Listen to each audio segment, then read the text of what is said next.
Pelaku penusukan advokat di Tangsel ditangkap di Semarang. Tim Jatanras di Treskrimum Polda Metro Jaya menangkap pelaku penusukan terhadap seorang advokat berinisial BS.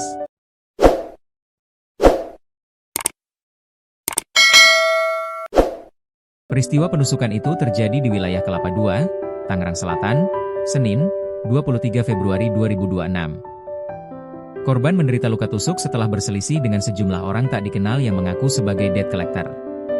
Perselisihan itu diduga dipicu soal penarikan kendaraan. Kabid Humas Polda Metro Jaya Kombes Budi Hermanto mengatakan, pelaku berinisial JBI ditangkap di Semarang, Jawa Tengah, Selasa, 24 Februari 2026, malam. Terduga pelaku penusukan terhadap korban yang merupakan advokat di wilayah Kelapa II, Tangerang Selatan, telah berhasil diamankan oleh tim Subdit Jatanras di Treskrimum Polda Metro Jaya, kata Budi, Rabu, 25 Februari 2026. Budi menjelaskan, saat ini pelaku telah dibawa ke Mapolda Metro Jaya untuk menjalani pemeriksaan. Saat ini yang bersangkutan tengah menjalani pemeriksaan untuk pendalaman lebih lanjut, ujar dia. Ia menuturkan, setiap penarikan kendaraan harus melalui mekanisme yang sah dan tidak boleh ada unsur kekerasan. Kami merespon cepat setiap kejadian yang menimbulkan keresahan. Penagihan tidak boleh dilakukan di luar mekanisme yang sah, terlebih disertai intimidasi atau kekerasan. Setiap pelanggaran akan ditindak tegas sesuai ketentuan hukum, tutur Budi. Kronologi kejadian. Akibat kejadian tersebut, korban mengalami 3 luka tusuk di bagian perut dan punggung, dan saat ini masih menjalani operasi di RSUD Kabupaten Tangerang. Kuasa hukum korban dari DPD Kongres Advokat Indonesia, Andri Jurnisa mengatakan, peristiwa bermula ketika 3 orang debt collector mendatangi rumah korban pada pukul 14 waktu Indonesia Barat. Mereka datang untuk menarik sebuah mobil yang disebut menunggak pembayaran. Mereka sudah ada dari jam 14 waktu Indonesia Barat.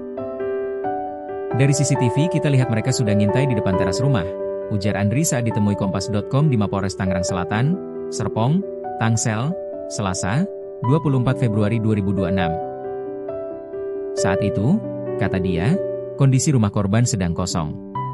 Korban dan istrinya, Gloriana, 36, sedang di luar rumah untuk menjemput sang anak.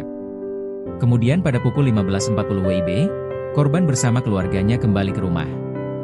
Di depan rumah, sempat terjadi adu mulut antara korban dengan 3 debt collector. Menurut Andri, para debt collector tersebut mengaku mendapat kuasa dari perusahaan pembiayaan, yakni Mandiri Tunas Finance. Namun, cara ketiga debt collector tersebut dinilai tidak sesuai aturan sehingga korban meminta identitas para debt collector. Tidak hanya itu, petugas keamanan perumahan juga diminta untuk menahan kendaraan para debt collector di gerbang perumahannya. Karena identitasnya belum jelas, korban meminta security untuk menyetop mobil debt collector itu di gerbang agar diminta identitasnya, jelas Andri. Namun, situasi memanas di depan gerbang perumahan. Saat itulah, tepatnya pukul 16.00 WIB, salah satu debt collector mengeluarkan senjata tajam dan menusuk korban. Korban ditusuk 3 kali, 2 di bagian perut dan 1 di punggung. Darah keluar cukup banyak, kata dia. Setelah kejadian, para pelaku langsung melarikan diri.